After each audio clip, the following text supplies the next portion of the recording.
I've had a lot of bad nights, nights that replay in the dark, nights that taught me to notice the little things, a crack in a deadbolt, the way a closet door doesn't quite sit flush, a child's voice that carries an edge you can't explain.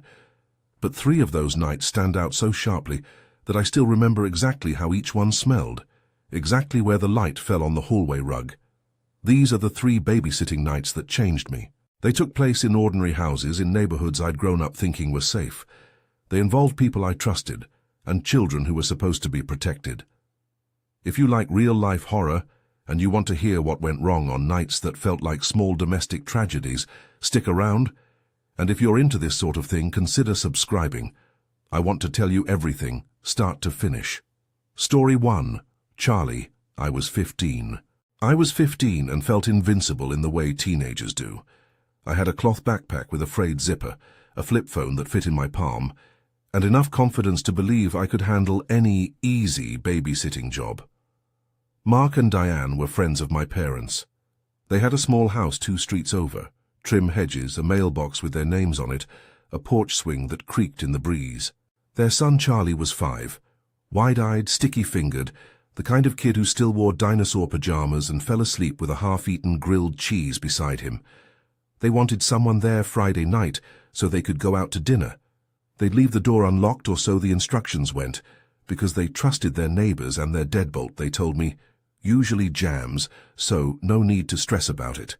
That detail stuck with me later, the phrase usually jams. At the time I interpreted it as casual house talk, a quirk to mention in passing. I arrived at 6, the sky bruising purple, and Diane showed me around.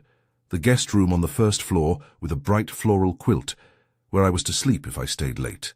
The living room with the TV, the child's bedroom where Charlie would go to bed.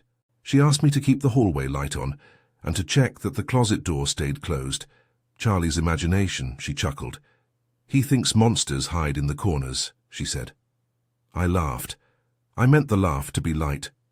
We ate boxed mac and cheese on paper plates, while Charlie flipped between cartoons and a hand-me-down Xbox. The house smelled like laundry detergent and the faint sweetness of the mac. I remember the sound of the microwave dinging, the clink of forks, the way the nightlight in the hallway painted the walls in a soft oval. I told myself to be practical, keep a light on in the hall, keep the door locked if it made me feel safer. My hands were busy, text messages popping up from friends I planned to meet later. I told them I had the easiest job. The first thing happened around 9. Charlie padded into the guest room with his plush triceratops clutched to his chest and said, almost offhand, "I heard something in the closet."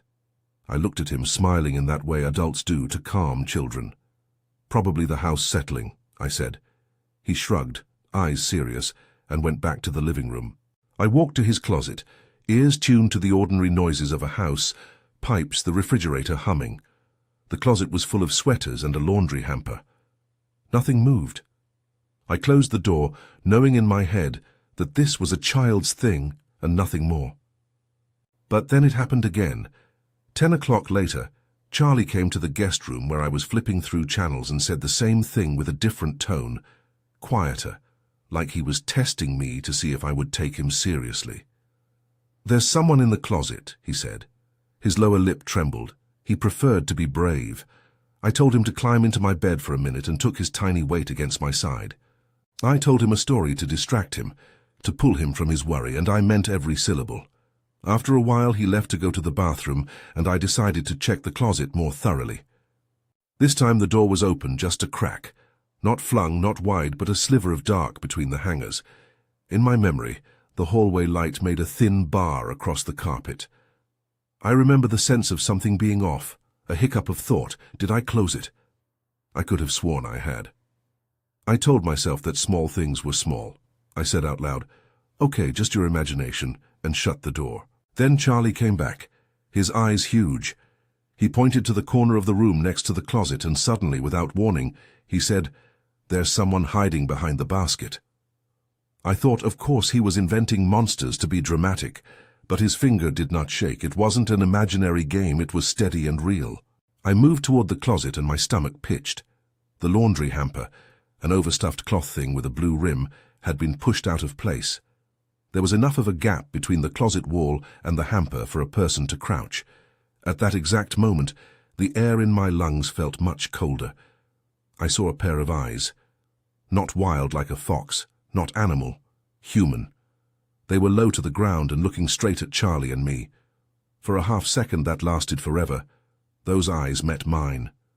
I couldn't tell the color, only that they were focused, patient, and waiting. Every plan I had for myself evaporated. Instinct did what instinct does. You move first, think later. I grabbed Charlie and pulled him into my arms. He was heavier than I expected, small muscles clamping around me. I shoved the door shut between us and the closet. My heart was pounding so loud, I thought the other person might hear it. I locked the guest room door and pulled Charlie onto the bed, pressing him down beneath the covers as if that could make us disappear. I dialed 911 with fingers that didn't feel like mine. The operator's voice was a practiced calm, asking my location, asking if anyone was hurt. I kept my voice lower than I wanted, speaking in clipped sentences.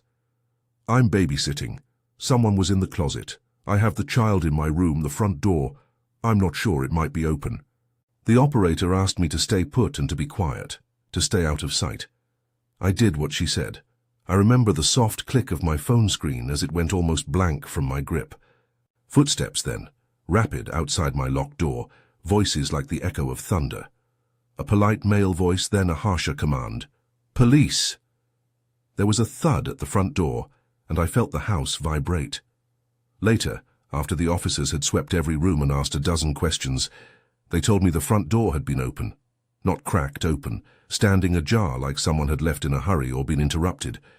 Whoever had been in the house was gone by the time they arrived. When Mark and Diane returned, pale and shaken, they asked me questions that landed like pebbles in a pond. Did you lock the deadbolt? They asked, trying to understand. I told them what I'd been told, that the deadbolt tended to jam. I said I'd closed the door between the hallway and the guest room, but I hadn't thrown the deadbolt on the front. The look on Diane's face was a complicated thing. Relief, anger, fear. It wasn't directed only at me. It was the way parents look when a safety net has torn in a place they never imagined. In the days after that night, the details multiplied in my mind. I replayed the sound of those eyes on the other side of the closet, the exact angle of the light, the smell of the room, fabric softener, and the faint metallic note of cold air from the open front door. I imagined scenarios that never happened. Had the person been watching us all night? Did he slip in while Diane and Mark were at dinner? The house had seemed so small, so known. The fact that a stranger could be crouched just a few feet away while I made jokes with a 5-year-old felt like a betrayal by routine itself. Eventually, Mark and Diane installed a new lock. They spoke to the neighborhood watch. They thanked me in a way that sounded like suffocation. They offered money and condolences wrapped together. I felt like I was part hero, part scapegoat. I had listened to Charlie in the end, thank God I listened, but the what-ifs keep you awake. What if I hadn't checked? What if I'd assumed it was only a child's imagination and left him alone? You learn, painfully, to take a child's fear seriously. You learn that it was probably nothing is a sentence that can lead you to the worst version of something. That night started with mac and cheese and ended with officers sweeping closets. It was enough to make me more careful, more suspicious of small anomalies, and that was bad enough, until the next incident, when I was older and thought I had learned everything I needed to know. Story 2. AJ, I was 17. When I was 17, I thought I had a better handle on things. I'd babysat a dozen times, I knew how to read an anxious parent's instructions, and I had a little more experience with people who hid their discomforts behind sarcasm. AJ's mother hired me because she worked nights at the diner and needed someone to stay overnight. AJ was 8, shy, and quiet, in a way that made people misinterpret him as mellow. He was a loner in a small-town way, more comfortable with a comic book than a group of kids. The house had a long kitchen that smelled of old grease and lemon cleaner, a living room with a sagging couch, and a small guest room with posters on the wall where I would sleep. She said he was a weird kid and laughed, like that explained everything. AJ didn't speak much to me the first night. He kept to his room, his door half open so that you could see the glow of his desk lamp. The evening was ordinary at first. We had cereal for dinner. He played some handheld game and I pretended to be bored so he would ask me to join in. It was the kind of quiet that settles over a house when everyone thinks nothing is wrong. Sometime after midnight, I woke to the feeling of being watched. It's a small physical sensation. The hair at the back of your neck stands up. Your breathing shortens without meaning to. I lay there, staring at the ceiling, telling myself I'd fall back to sleep any second. Then I saw a shadow at the doorway. A tall dark silhouette standing at the threshold of the room, not moving, like a cutout waiting for sound. At first I told myself it was AJ on his way to the bathroom. I listened for the sound of footsteps, for the shuffle of blankets. There was a movement at the end of my bed, and I thought maybe AJ had come out. A small shape crossed the doorway. I blinked. AJ stood at the foot of the bed. In his hand, behind his back, he held something long and metallic that caught the light. There are moments when reality lurches into focus so hard you can taste copper in your mouth.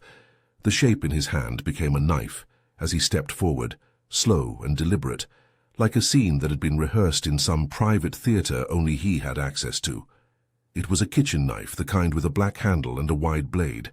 He held it behind him, hidden, and yet I could feel its presence like a weight. I refused to yell. I had spent years reading kidlit and emergency pamphlets on feeling safe in someone else's house. They said not to escalate, not to provoke. My mind was an accordion of options. I could run. I could try to talk him down. I could grab the phone and call AJ's mum, which is what I did. My fingers fumbled with the keypad, but managed to get her on the line. Her voice, when it came, was thin with worry. I told her carefully, "He's at the foot of my bed, and he's holding a knife." The words felt blunt and impossible. AJ's expression didn't shift. He looked like someone trying on a serious face for the first time. There wasn't a smile, nor a plea. There was a blue-eyed blankness that settled over him like frost. I remember thinking, weirdly, about how much smaller he was than the man who would one day be responsible for keeping people safe. Right then, he was just a child holding a tool meant for a kitchen. "I'm coming," AJ's mother said into the phone, and I could hear her breath hitch. She told me to stay on the line and to keep AJ talking. I did the only thing that felt like I had any control. I asked him questions about his game, about the comic book on his desk, attempting to make mundane conversation so he didn't feel like the world had narrowed to the three of us. "What are you playing?" I said, and heard the scrape of his shoes on the floor as he shifted. He didn't answer.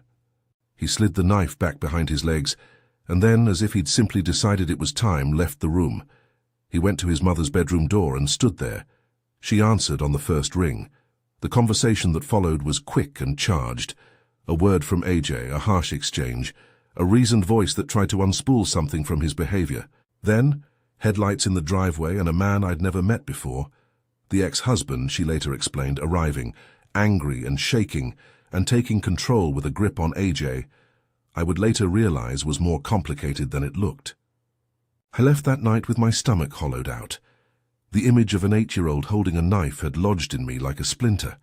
I told myself I was lucky the situation didn't turn bloody, that luck and a woman's quick reaction had prevented anything worse. But it didn't feel like luck. It felt like a precarious balance. One wrong nudge could have tilted into disaster. Afterward, I hardly slept for a week. Every small sound in a quiet house screamed at me. I stopped taking overnight jobs because the thought of waking to a shadow at my doorway felt intolerable. What stuck with me the most wasn't just the knife, but the smallness of the hand holding it. Children carry such contradictions, their vulnerability alongside sharp, dangerous impulses we might not understand. AJ was sent to therapy, I was told, and the house went through a sort of inspection by people who tried to understand motives. But motive is a complicated thing, and we didn't get a neat explanation. We were left with a night that could have ended in the worst way, and the knowledge that sometimes danger doesn't come from strangers at the door, but from within the rooms we think we know. By then, babysitting was no longer simply a job to make pocket money. It had become a series of calculations, what-ifs and maybes that followed me into the present. I thought I had learned the lesson: be observant, stay calm, never confront. But I didn't fully understand how these incidents would reshape my instincts. One more night would put all those instincts to their limit. Story 3. My sister's kids. I was 21. By 21, I had stopped babysitting for money. I still watched my niece and nephew occasionally. Family favors, the kind that arrive without hesitation. My sister's 2 kids, Emma and Lucas, were 6 and 9 then. They'd been my responsibility before, and I believed I knew their rhythms. I went to their house on a quiet Saturday when my sister had an overnight shift. It was a smaller house than Mark and Diane's, with a staircase that creaked in a way that always made me think of old movies. Emma's room was at the end of the hall, pink curtains and a small nightlight shaped like a moon. Lucas's room was across from hers, posters of soccer players, a pile of action figures beside the bed. That night the kids were calm, infectious with the kind of energy only children have. We did the usual. Pajamas, a chapter from a book I pretended to have memorized, one more glass of water. I tucked Emma in and kissed the top of her head, then checked on Lucas and told him to stay put. There was a familiarity to the motions that made me complacent. I left both doors cracked the way my sister liked it, a habit meant to make a small house feel safe. Later, after I'd sat on the couch scrolling through something meaningless, and the house had settled, Emma strolled into the living room, blinking into the lamplight. Her hair was mussed, and she looked strangely solemn. "You came into my room and told me good night," she said, in a voice that belonged to someone making a very careful report. I blinked. I had been downstairs for a while and she had been asleep. "I didn't," I said, more puzzled than concerned. A few minutes later, Lucas walked in as well, rubbing his eyes. "You were in my room," he said.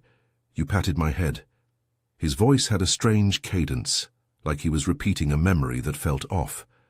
I felt a prickle of unease. 2 children describing the same small, precise interaction that I had no recollection of seemed, on paper, like the kind of things small kids invent when their imaginations run wild. But both faces were steady. One by one they described the same scene: a tall person standing in the doorway, a hand that touched their hair, a voice saying good night in a way that wasn't like mine. The hair at the back of my neck stood up. I checked the hallway. Nothing. I walked through each room. There was the faint smell of cologne in the air. Not my cologne, but something muskier, the kind of scent a stranger might wear. I closed the doors more tightly and pulled the curtains. I told myself not to leap to conclusions. And then there was the sound. A low, slow pacing from the upper hallway, like someone drifting through the darkness between the rooms. I heard a shuffle along the landing, and a voice saying something soft enough I couldn't make it out. I grabbed the kids and we moved to the kitchen. Shoes, blankets. The 3 of us piled into the neighbor's car barefoot. A ridiculous thing, a scramble I will never unsee. Neighbors on our street were used to small household dramas, so when I banged on their door and explained in quick, clipped terms that there was someone in my sister's house, they called to the house and then called 911. We sat on the neighbor's stoop with the kids under a throw blanket, Emma clutching a stuffed rabbit, Lucas clutching his knees, and watched the streetlight pool on the empty road. When the police arrived, their approach felt procedural, slow. They moved through the house with flashlights and talk radios, and I remember the tension of watching shadows move, and worrying every one of them could be the intruder stepping back into the night. They found evidence of a stranger having been there. Small things. A footprint on the top stair, a shoe mark on the hallway runner, a handprint, faint on the banister. There was a tallness to the description the officers gave later. Someone who had moved through the house with a long stride. Someone who had silenced the house with a presence rather than noise. What terrified me most was how ordinary his behavior had been. The kids described a man who had walked into their rooms, spoken softly, nodded, and then left. No attempted harm, no overt menace beyond the invasion itself. He had been there. He had done the smallest acts, said good night like someone who belonged, and then drifted away into the dark where policing is more difficult and answers grow thin. After that night, my sister installed cameras at the front and back doors, and the family recalibrated what safe meant. The neighbor's stoop became a temporary safe space. My sister didn't sleep well for months. I stopped assuming my presence alone was protection. I got angry too, the specific sort of anger rooted in helplessness at a slow official response and the knowledge that we had to do more to protect children in our own circle. But anger didn't make the house less invaded, or the slow hours of a waiting call quicker. The aftermath was a strange mix of practical steps and lingering fear. We changed routines. We implemented little checklists for bedtime, blink the porch light, double lock doors, keep phones charged. But none of these gestures erased the feeling that for a while a man had moved through rooms where the most private things of a family live. I would look at the kids and see a new wariness in their eyes, a small adult suspicion that had been gifted to them in one night. Sitting with them on the neighbors' steps, agreeing to watch them more often, I felt protective in a way I hadn't anticipated. But I also felt small, aware that as much as I wanted to be a wall against the world for those kids, some threats aren't deflected by good intentions. The man left before the police could find him. He walked away into a part of town where the houses blur into one another and shadows merge. The image of him, a very tall silhouette, remaining unaccounted for, sits with me sometimes when the house is quiet and the kids are asleep. Connecting the threads, when I look back at these 3 nights, what ties them together isn't just fear. It's the way ordinary details, an open door, a child's serious insistence, a shadow at the end of a bed, accumulate into something dangerous. These weren't cinematic home invasions. They were quiet, invasive, and clever in their ordinariness. Each time the house was a place of routine, microwaved dinners, a favorite blanket, a nightlight meant to ward off monsters. In every case, that ordinary fabric was pierced by something inconsistent. A person hiding, a child with a knife, a tall stranger moving like a whisper through rooms. You learn painfully that nice neighborhood isn't armor. You learn that the people you're supposed to be able to trust, neighbors, friends of parents, the neighbors' guests, can sometimes be the source of unease, and you learn to listen to kids. Children will report something with a clarity adults discount. Dismissing them as imaginative or telling them not to worry can be dangerous. In 2 of these stories, a child's insistence was the very thing that prevented worse outcomes. I don't tell you these things to terrify you into paranoia. I tell you because these events recalibrated my instincts and because there are small practical habits that can reduce risk, not promises, not guarantees, but cautious common sense. Double-checking locks, taking a child's report seriously, having a plan, these are the small measures I now treat like rituals. I also practice a certain humility about control. There are things we can't prevent, and some nights will still end with questions and sleeplessness. The emotional aftermath is complicated. There's guilt, survivor's guilt, for reasons that don't always make sense. I carry a sense of what if with me, shaped into a cautiousness that sometimes annoys friends who think I'm dramatic when I insist a door be locked. There is also a kind of chemical fear that lingers. After the closet incident, I can't stand a slightly ajar door without checking it. After AJ, the sight of a blade in a small hand sits in me like a dissonant chord. After my sister's kids, my tolerance for slow responses erodes into impatience. I won't tell you this makes me braver. If anything, it made me more careful. I stopped treating babysitting like a slide into independence and more like a responsibility that sits heavy on your chest. I didn't quit life. I didn't stop caring. But I stopped underestimating the degree to which small lapses in routine could widen into dangerous gaps. A few small things I do now that I learned the hard way. I listen first when a child says something is wrong. I check doors twice.